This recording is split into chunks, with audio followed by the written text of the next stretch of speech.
Katie Myers here with Nashville Predators defenseman Dante Fabbro. Dante, the spring was nothing short of a whirlwind for you. You finished your season with Boston, your collegiate career, and then almost immediately you came to Nashville, you put on a Predators uniform, and then you hit the ice. Now that you've kind of had some time to digest that, what's the most important thing that you learned throughout that process? Yeah, I mean, I think looking back at it was, like you'd said, it was a bit of a whirlwind, but I think the biggest thing for me when I look back on those things was, how the players treated me and how the coaches kind of brought me into their system and helped me along the way. So, it was a lot of fun and a comfortable group of guys to get to know. And for me, stepping out on the ice and the first time being in Nashville was something special and something I'll remember for a long time. This is your fourth Predators development camp. However, the expectations surrounding this camp for you as a player are much different. With PK Subban being traded last week and then general manager David Poile essentially saying that your performance at the end of the season gave him the confidence to go ahead and pull the trigger on that. You said yesterday that your mentality hasn't really changed and you just want to earn your spot on this team. How do you maintain that mentality knowing that the expectations for you as a player are much higher?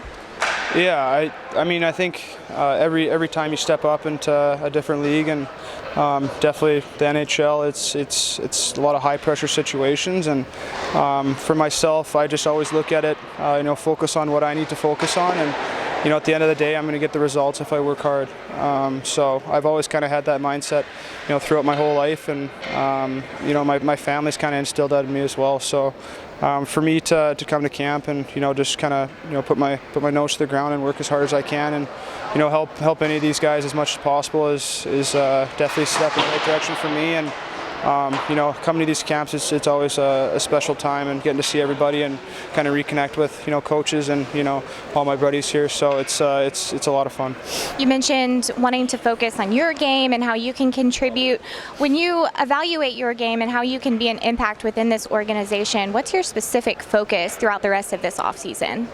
I think just speed. You look at the NHL now and how fast and quick it is, and I think if I continue to grow in that aspect of my game, it'll definitely help me in the long run. And I think development is sometimes a funny thing, because when you work on one thing, you might forget about another.